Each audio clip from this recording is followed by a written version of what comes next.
우리에게 주시는 하나님의 말씀 같이 보도록 하겠습니다.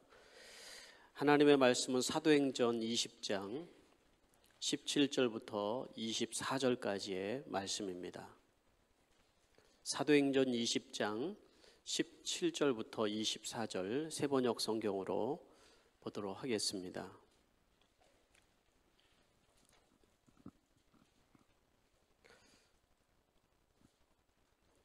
찾으신 줄 알고 제가 여러분들을 대신하여서 봉독하여 드리도록 하겠습니다.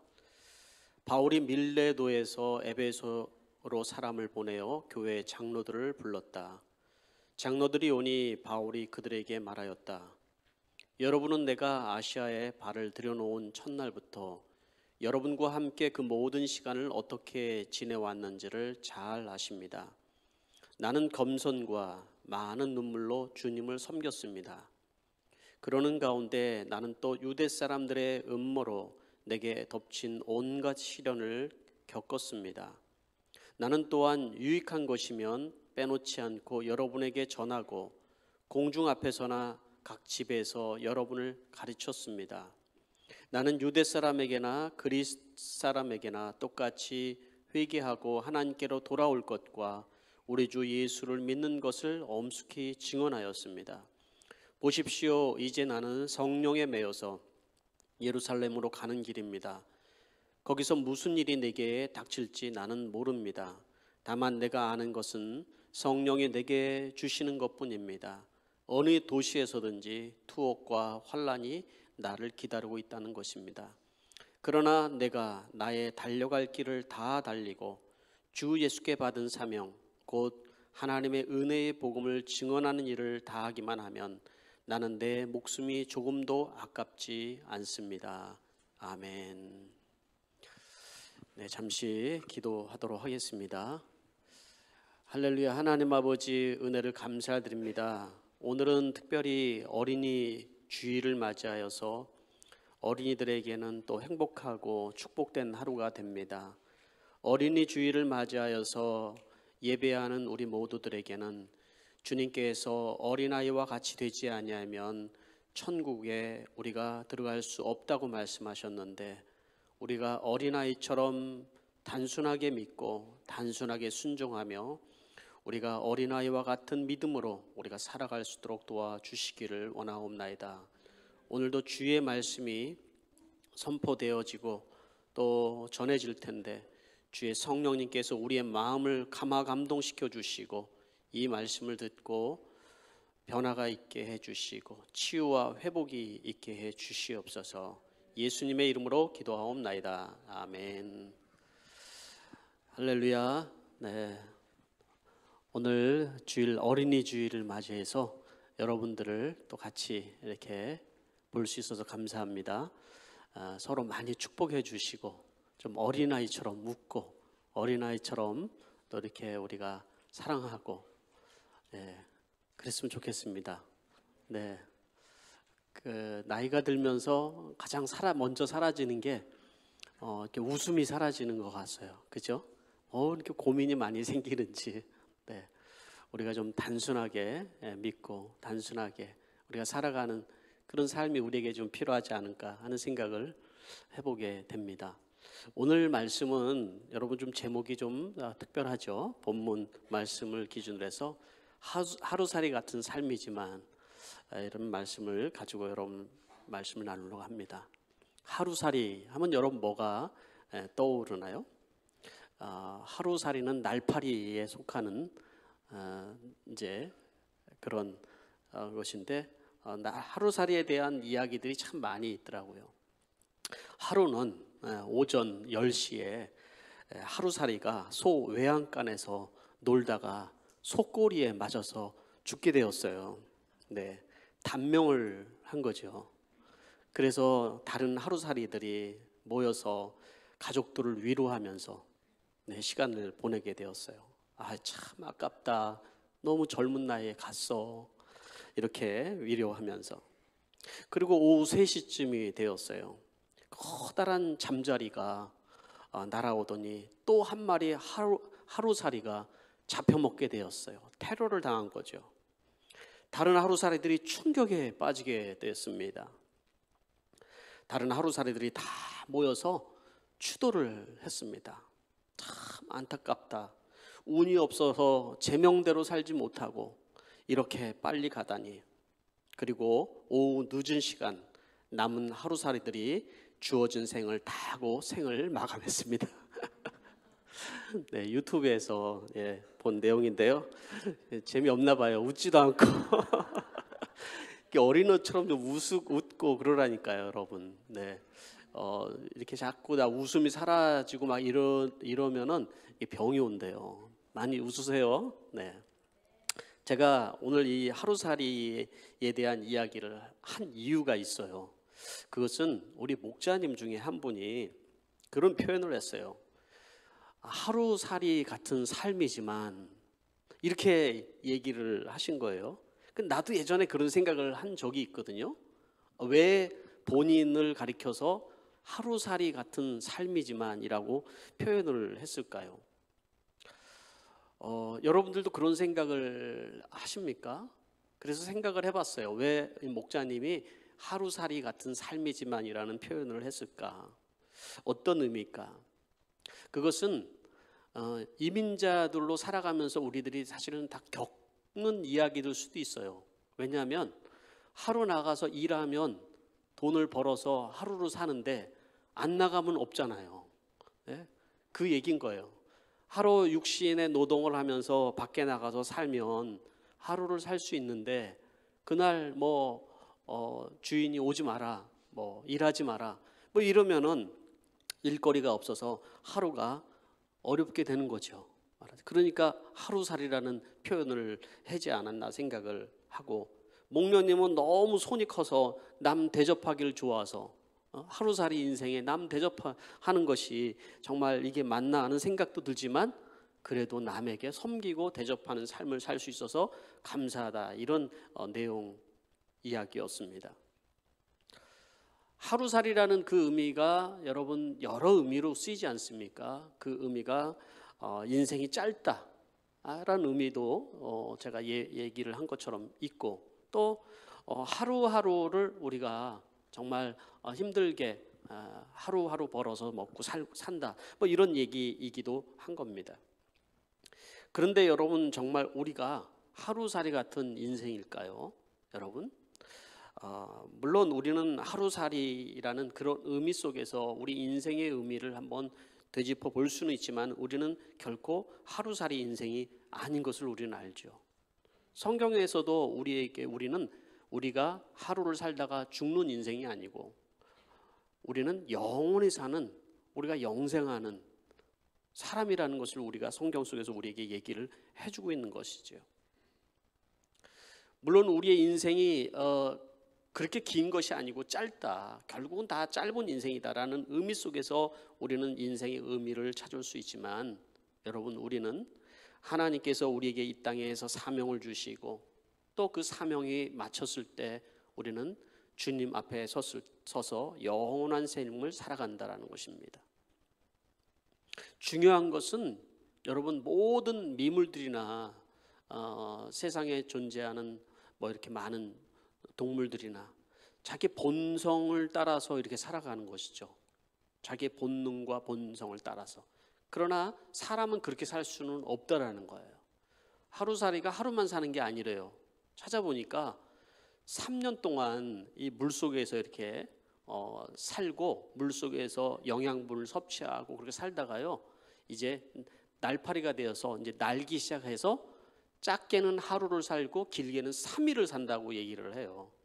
근데 이제 날 때는 입이 퇴화가 되어서 이제는 먹지는 않고, 그렇기 때문에 빨리 죽게 된다는 거예요. 그게 그 나는 이유는 오직 한 가지라는 거예요. 종족 번식을 위해서 난다는 거예요. 그래서 모여서 많은 때로 이렇게 막 그 하루살이가 모여 있는 이유는 그 번식을 위해서 모여 있는 거라는 거예요. 그렇게 하루살이가 살아간다고 얘기를 하죠. 여러분, 그러나 우리는 하루살이가 아니에요. 우리는 먹고 종족을 번식하는, 그렇게 살아가는 육신의 본능으로만 사는 것이 아니라 인생의 의미를 찾고 인생의 가치를 찾고 우리가 살아야 될 그 의미를 우리가 생각하며 살아가는 인생이라는 것이죠. 하나님이 이 땅에 우리를 보내신 그 이유를 찾으며 살아가야 될 인생이라는 것이죠. 그래서 크리스찬들은 이 땅에서 이 삶과 죽음이 거기에는 바로 사명과 관련이 있다라는 거예요. 사명. 우리의 삶과 죽음에는 사명과 관련이 있다는 거예요. 여러분 그런 얘기 많이 듣죠? 소명 그리고 사명 이런 얘기 듣죠? 소명이라는 말은 하나님이 우리를 부르시는 거예요. 콜링이라는 얘기죠. 사명이라는 말은 우리를 부르셔서 구체적으로 우리가 뭘 하게 하시는지 이 소명을 가진 사람들에게 뭘 해야 될지 알려주시는 거예요. 보내시는 것이죠. 그게 바로 사명인 것입니다. 크리스찬들은 이 땅에 누구나 다 소명을 가지고 살아가는 거예요. 내가 어떤 일을 하든지 간에 어디에 있든지 간에 그 소명을 가지고 살아가는 거예요. 그리고 그 소명을 가지고 있는 사람들은 내가 하나님의 나라를 위해서 하나님을 위해서 무엇을 할 것인지 하나님께서 받은 바 그 사명을 위해서 이 땅에 우리는 살아가야 되는 것입니다. 소명과 사명에는 갭 차이가 있을 수 있어요. 소명은 받았지만은 그러나 내가 무엇을 위해서 살아가야 될지를 잘 모를 수도 있어요. 우리 정현욱 선교사님이 캄보디아에서 3년 동안 본인이 선교를 했지만 정확하게 뭘 해야 되는지를 몰랐다고 얘기를 해서 회개를 하는 얘기들을 계속했어요. 선교사로서 열심히 일하고 열심히 했지만은 정말 자기가 해야 될 것을 정확하게 몰랐다는 얘기죠. 그리고 나중에 깨달은 것이 사람을 살리는 일을 해야 하는 것이었구나 라는 걸 깨닫고 지금 마다가스카르로 다시 가게 되는 것입니다. 그게 바로 사명이라고 얘기를 할 수가 있는 것이죠. 오늘 우리는 바울의 고백 속에서 바울의 인생이 얼마나 사명에 붙들린 삶인지를 우리가 볼 수 있죠. 24절 말씀에 우리가 잘 아는 말씀이에요. 바울이 뭐라고 그랬습니까? 나는 나의 달려갈 길을 다 달리고 주께서 받은 사명 곧 하나님의 은혜의 복음을 증언하는 일을 다하기만 하면 나는 내 목숨이 조금도 아깝지 않습니다. 이런 놀라운 고백을 했어요. 자기의 목숨을 다 바쳐서까지 자기가 하고 싶은 사명, 그 사명을 얘기를 하고 있는 거예요. 그리고 자기는 바로 이것을 위해서 지금 평생을 달려왔다고 얘기를 하는 거예요. 그게 뭐예요? 그가 받은 것은 바로 예수께 받은 사명인데 그 사명은 바로 하나님의 은혜의 복음을 증언하는 일이다. 그게 자기의 사명이다. 이렇게 얘기를 해주고 있는 것입니다.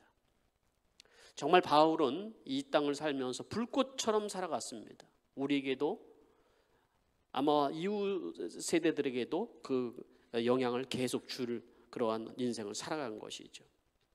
오늘 저는 이 바울의 고백을 통하여서 우리의 눈에도 사명에 대한 새로운 시각과 눈이 열려질 수 있게 되기를 한번 생각하며 이 말씀을 준비를 했습니다. 어떻게 우리는 바울처럼 이런 사명 있는 인생을 살아갈 수 있을까요?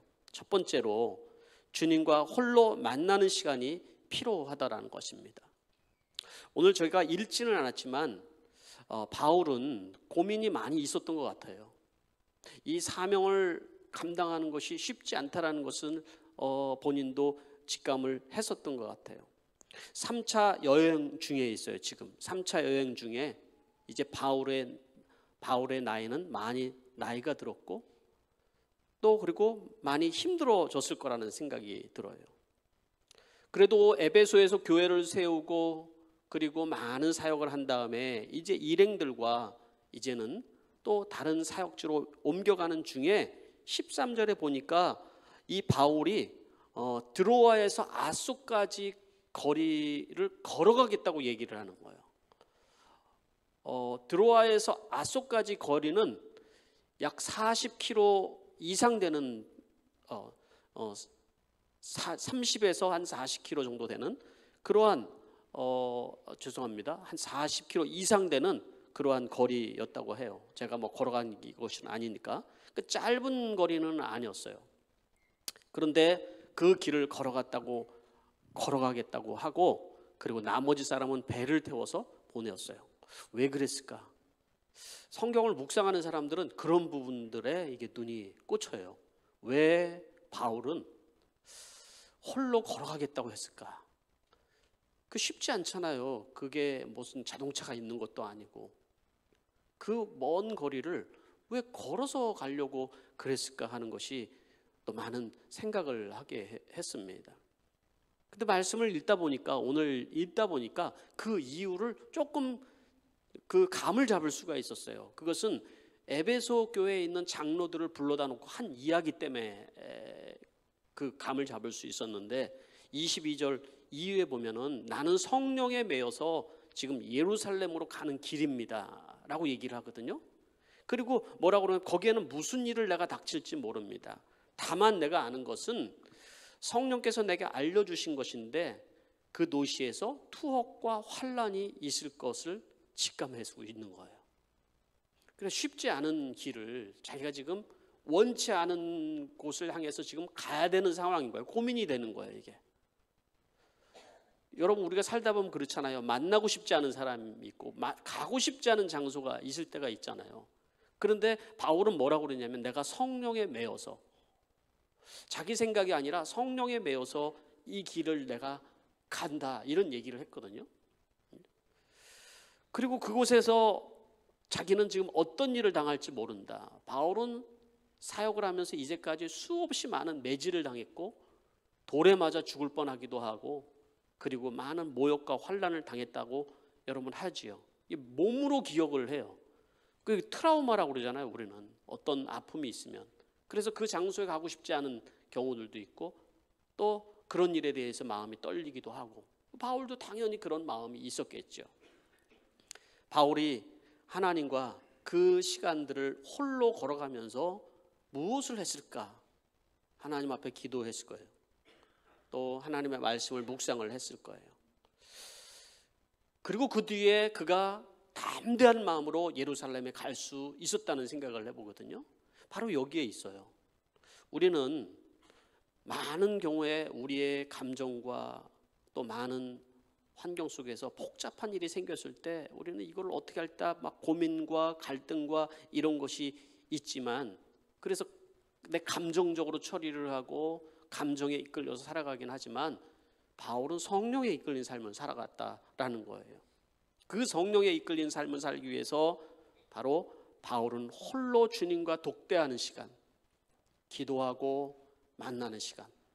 정윤욱 선교사가 기도해야 된다는 말씀과 먹어야 된다는 말을 했잖아요. 먹어라 라고 얘기를 했잖아요. 저는 그 말에 딱 와닿았어요. 먹어야 된다. 우리는 뭘 먹어야 돼요? 영의 양식인 하나님의 말씀을 먹어야지만 되는 거예요. 지난번에 우리 여기 같이 예배를 드리고 있는데 우리 박영호 목자, 우리 강승민 목녀랑 같이 면담을 하면서 식사를 같이 저희 집에서 했어요. 우리 박영호 목자는 우리 교회 VIP 출실 목자잖아요. 지금 뭐 목장 식구들이 다 떠나가가지고 없어요. 사실 되게 힘든 시간을 보내고 있어요. 그래도 그 자리를 지키면서 목자의 사명을 감당하기 위해서 한 영혼이라도 정말 구원할 수 있었으면 참 너무 그것이 소원이다, 이런 표현을 할 때가, 이런 표현을 하기도 하고 그래요. 그리고 이제 우리 강스미 목녀는 알다시피 여러분 이렇게 그 개인적인 지병으로 인해서 어려운 시간들을 거쳐 왔어요. 호주의 삶도 쉽지 않아요. 자기 몸 하나 간수하기도 쉽지 않은 그런 어려운 가운데 기적같이 하나님이 자녀들도 주시고 많은 복을 누리고 있어요. 제가 지금 얘기하는 것은 너무 좀 장황하게 되었는데, 얘기를 하다가 강승민 목녀가 예수를 믿은 그 경위를 제가 듣게 되었어요. 잠깐 호주에 왔다가 이제 한국에 돌아가는데 우리 이선우 목자가 계속해서 말씀을, 우리 아침마다 말씀 보내주잖아요. 그 말씀을 보내주었대요. 처음엔 지겹더래요. 굉장히 지겹더래요. 여러분, 이렇게 여기 혹시 말씀 묵상을 안 하는 사람은 맨날 목자 목녀가 말씀 보내주면 지겹다고 생각이 들죠. 예? 좋은 말씀 좀 그만 좀 보냈으면 좋겠다고 이런 지겨운 마음이 들 거예요. 아마 그랬지 않았을까. 그런데 어느 날 본인에게 환란이 닥치기 시작을 하니까 말씀이 보이기 시작을 했고, 그 말씀 때문에 자기가 예수를 믿게 되는 결단을 내리게 됐다 얘기를 하더라고요. 그리고 정말 하나님 살아계시면 나를 좀 만나주세요 하고 먼 거리를 새벽 기도를 다니면서 하나님 앞에 기도하고 하나님의 길을 열어주셔서 호주까지 오게 된 계기가 됐다라는 것을 듣게 되었어요. 하나님께서는 우리에게 우리의 생각대로 살아가는 것이 아니라 우리를 하나님과 만나는 시간이 있기를 간절히 원하는 거예요. 여러분, 이 시간에 여러분들이 하나님의 말씀을 듣는 것도 중요하지만 여러분들이 하나님과 개인적으로 말씀을 펴서 독대하는 시간이 없으면 우리는 내 생각으로 가득 차게 되는 거예요. 목사도 마찬가지예요. 여러분, 하나님의 말씀을 아침마다 여러분 보면서 오늘 나를 어떻게 인도하실지, 나에게 뭐라고 말씀하시는지를 내가 듣고 그 말씀대로 살아가려고 하지 않으면 저는 내 생각으로 가득 차고, 또 여러분 목회를 하다 보면은 정말 어려운 일들이 많이 있어요. 제 어려움이 아니라 우리 이게 많은 성도들이 다 가지고 있는 그 아픔과 어려움들이 다 저의 문제처럼 다 다가와요. 그거를 때로는 감당이 잘 안 될 때도 있어요. 그러나 하나님께서 말씀을 통해서 위로해 주시고 또 힘을 얻을 수 있는 그런 은혜를 주시는 거예요. 여러분들이 우리 교회 올해 우리가 목표로 하는 것이 뭐예요? 주님과 함께 우리가 친밀함을 누리면서 주 안에 붙어 있는 거거든요. 그건 말씀을 우리가 보면서 사는 거예요. 그래서 여러분, 우리 교회에서 하는 큐티인 책자를 구입을 하세요. 지난주에 간증한 우리 자매님이 세례받기 전에 예수영전 모임 생명의 삶을 하면서 제가 큐티인 책을 구입을 하세요. 앱으로도 구입할 수 있어요. 그걸 순종해서 3개월치를 다 사서 읽었대라는 거예요. 먼저 거기에는 간증들이 나와요. 많은 간증들이 있는데 어떻게 보면 그 간증들이 부끄러운 간증들이에요. 다 보면은 해결되지 않고 아직까지도 죄 가운데 있고, 그런데 그게 다 우리들 얘기인 거예요. 그게 다른 데는 다 좋은 얘기하고 자기를 포장하는 얘기들을 하지만 여러분, 말씀 속에서 우리 자신을 낱낱이 죄를 고발하고 나의 죄가 거기 드러나고 공동체 안에서 그것을 함께 나누면서 살아났다는 이 얘기들이 우리를 살리는 거라는 거죠. 여러분들이 그렇게 여러분 할 수 있게 되기를 부탁을 드립니다.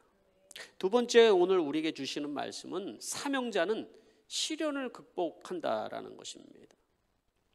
바울은 자기가 예루살렘으로 가야 된다는 것을 깨달은 뒤에는 빨리 가기를 원했어요. 여러분, 이해가 안 되죠?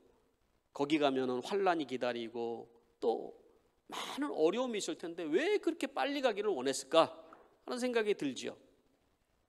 그러면서 바울이 들었던 생각이, 예루살렘으로 가면 이제 나는 못 올 수도 있겠구나. 이제는 내가 그동안 세워놨던 교회인 에베소 교회가 생각이 났던 것 같아요. 에베소 교회를 다시 한번 보고 싶은 마음이 있었을 텐데 다시는 못 올 수도 있겠구나. 나이도 이제 많이 들었고 그럴 수 있겠구나. 그래서 밀레도에 도착한 바울은 에베소에 있는 장로들을 불렀어요. 짧은 거리는 아니지만 내가 좀 당신들에게 부탁할 얘기가 있습니다 하고 불렀어요. 오늘 내용은 다 거기 담겨 있지는 않지만 불러서 얘기를 합니다. 장로들에게. 장로님 여러분, 여기서 얘기하는 장로들은 교회 그 리더들을 얘기를 하죠. 여러분, 내가 이제까지 어떻게 에베소 교회를 섬겼는지 기억을 좀 해주세요.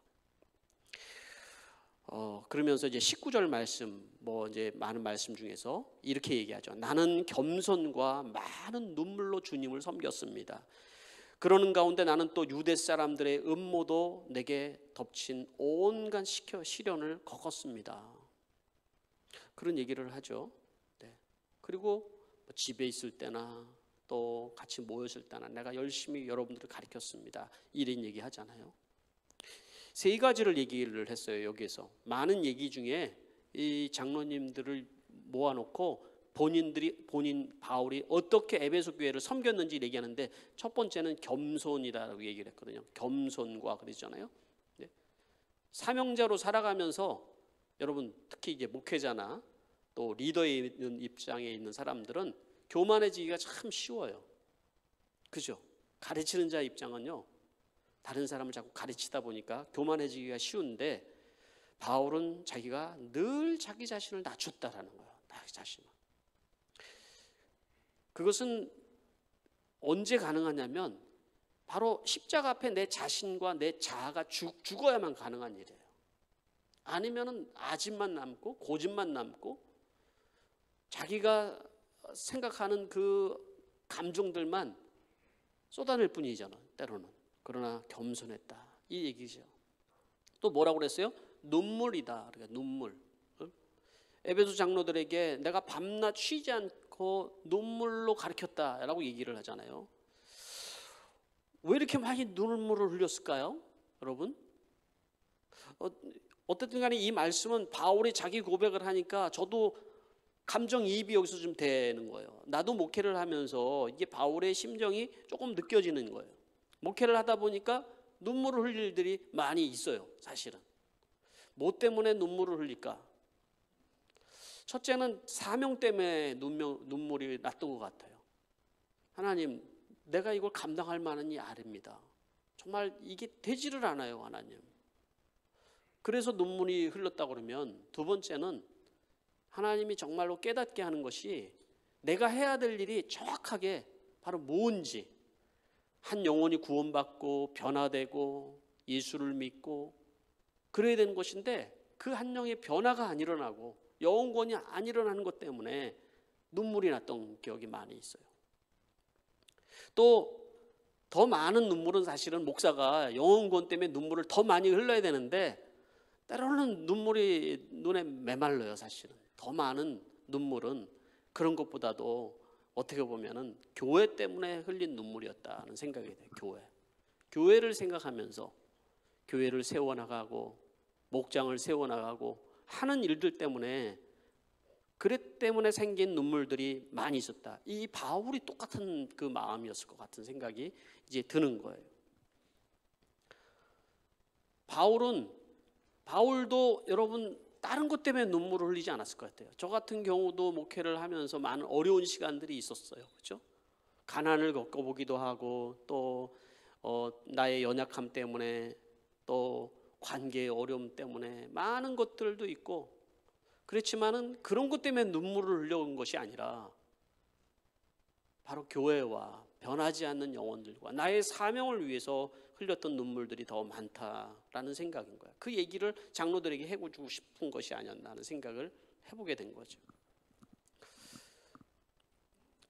한국에 돌아가신 그 오카는 목사님이 그런 얘기를 했어요. 이 시대의 목회의 위기는 눈물이 메말랐기 때문에 그렇다. 눈물이 메말랐다. 메마른 눈물. 목회자뿐만 아니라 성도들의 눈에서 눈물이 메말라 있어요. 자기의 어떤 처지나 자기의 아픔이나 또 자기의 감정 때문에 눈물을 흘리지만 진짜 주님께서 주신 사명 때문에 눈물을 흘리는 사람이 얼마나 될까라는 얘기를 하고 계신 거죠. 또 세 번째로는 뭐라고 드렸습니까? 음모와 온갖 시련과 환난이다, 이렇게 얘기를 했어요. 그러니까 바울이 이렇게 에베소에서 목회를 하면서 온갖 음모들이 많이 있었어요. 온갖 시련과 환난이 계속해서 있었던 거예요. 그 가운데 에베소 교회가 세워진 거를 얘기를 해주고 있는 거예요. 아마도 이민 목회를 하는 이제 목사님들도 마찬가지지만 우리 교회는 목자 목녀들이 많이 있죠. 목자 목녀들이 사실 목양을 하고 있잖아요, 우리 교회는. 그렇기 때문에 그분들이 흘린 눈물들과 모함과 시련과 그런 일들이 많이 있었던 것을 알죠. 그게 말은 할 줄 못하고 말을 할 수도 없고 또 안 할 수도 없고 그런 어려운 처지에 있는 경우들을 많이 경험을 한 것처럼 바로 바울이 그랬다고 얘기를 해주고 있는 겁니다. 왜 이런 얘기를 할까? 왜 이런 얘기를 지금 그 장로들을, 에베소 교회에 있는 장로들을 모아놓고 왜 얘기를 하는 걸까요, 여러분? 그것은 이제 여러분들 에베소 교회를 위해서 당신들이 그렇게 눈물을 흘려야 될 때입니다. 이제 나는 당신들을 못 볼 수도 있어요. 그렇게 하나님의 마음으로 교회를 세웠는데 여러분들에게 이제 그 짐을 드리는 겁니다. 내가 받았던 그 사명을 이제 이 에베소 교회를 위해서 당신들이 이제는 울어야 될 차례입니다. 이 얘기를 해주고 있는 것입니다. 이렇게까지 여러분 하면서 교회를 섬겨야 되는 그 이유가 뭘까요? 그것은 바울이 그 뒤에서 얘기를 합니다. 바로 교회는 주의 피로 세운 값주고 사신 곳이기 때문이다. 또 그 사명을 감당하는 자에게는 고난과 역경과 아픔이 있지만은 그 사명이 축복이 되기도 한다. 여러분, 축복이라는 것이 꼭 좋은 것만이 축복이 아닐 수 있어요. 때로는 힘들고 어려운 것이 축복이 되는 경우들이 있죠. 예를 들어 볼까요? 아이를 못 낳는 사람에게 여러분 아이를 낳는 거는 얼마나 큰 축복이에요. 그렇죠? 그런데 아이를 낳는 과정이 얼마나 힘이 들어요.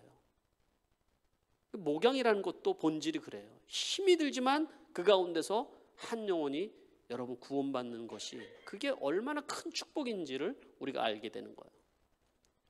또 어떤 사람은 돈이 없어서 난 공부를 못해요. 근데 공부를 못하는데 야, 너 공부를 하지 마라. 자기는 공부를 하고 싶은데 공부를 하지 마라. 그러면 얼마나 실망이 되겠어요. 그죠? 돈이 없어서 못 시킨다. 그런데 이 사람에게 내가 돈을 대줄 테니까 네가 공부를 해라. 얼마나 축복이에요. 공부가 여러분 쉬워요? 애들에게 물어보세요. 제일 하기 싫은 게 뭔가? 공부예요, 공부. 네?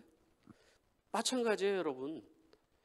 일하는 것이 여러분 쉽습니까? 어려워요. 그래도 일 안 하는 것보다는 축복인 것처럼 우리가 주를 위해서 여러분 일하는 것, 주를 위해서 헌신하는 것은 여러분 축복이라는 얘기입니다. 그게 얼마나 귀한 축복인지. 직분이 나에게 주어지는 것 막 손사래를 치면서 나는 싫어요. 이게 뭐 얼마나 큰 축복인지를 몰라서 그러는 거예요. 내게 맡겨준 그 사명과 나에게 맡겨진 직분과 나에게 맡겨진 것을 막 쉽게 생각하는 경우들이 있어요. 그게 얼마나 여러분 큰 축복인지를 모르기 때문에 그런 일이 생기는 겁니다.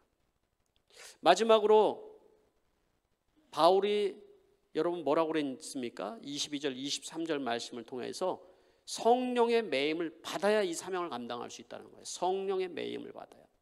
22절 23절을 다시 한번 제가 볼게요. 보십시오. 이제 나는 성령에 매여서 예루살렘으로 가는 길입니다. 거기서 무슨 일을 내가 닥칠지 나는 모릅니다. 다만 내가 아는 것은 성령이 내게 알려주시는 것뿐입니다. 어느 도시에든지 투옥과 환란이 나를 기다리고 있는 것입니다. 바울은 지금 성령에 매여 있다. 성령에 매여. 결국 여러분 우리가 이 사명을 감당할 수 있는 것은 우리의 지혜와 우리의 능력과 우리 힘으로 감당할 수 있는 게 아니라 성령의 능력으로 감당하는 거예요. 바울이 기쁜 마음으로 예루살렘에 그래도 갈 수 있는 것은 성령에 매여 있기 때문에 그래요. 그 뒤에 일어날 일들에 대해서 이미 예견을 하고 있음에도 내가 지금 이 길을 갈 수 있는 것은 성령에 매여 있기 때문에 그런 것이다. 내가 가야 될 예루살렘은 어디예요, 여러분?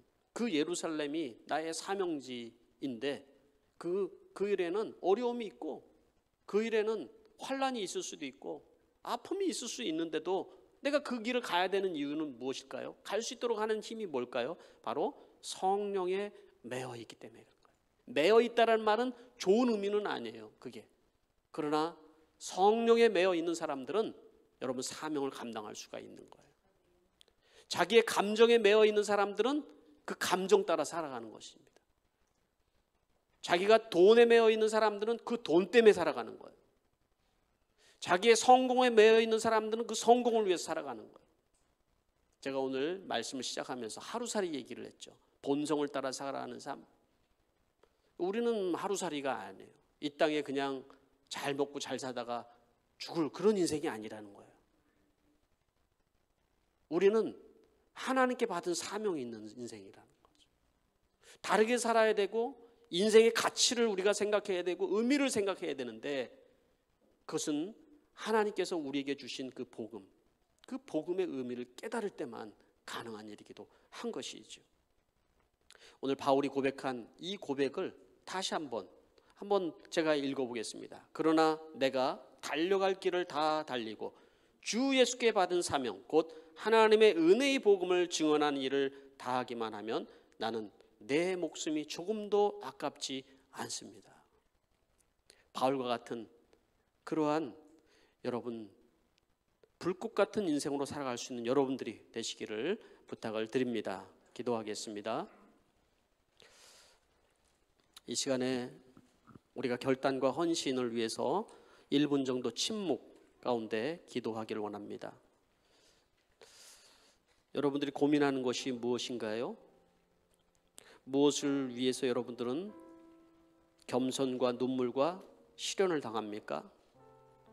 무엇이 여러분들을 움직이고 있습니까? 성령님입니까? 아니면 감정입니까? 돈입니까? 성령께서 여러분들에게 주시는 그 음성을 따라 우리가 결단과 헌신의 시간이 있게 되길 바라며 우리 1분 정도 침묵하며 기도하겠습니다.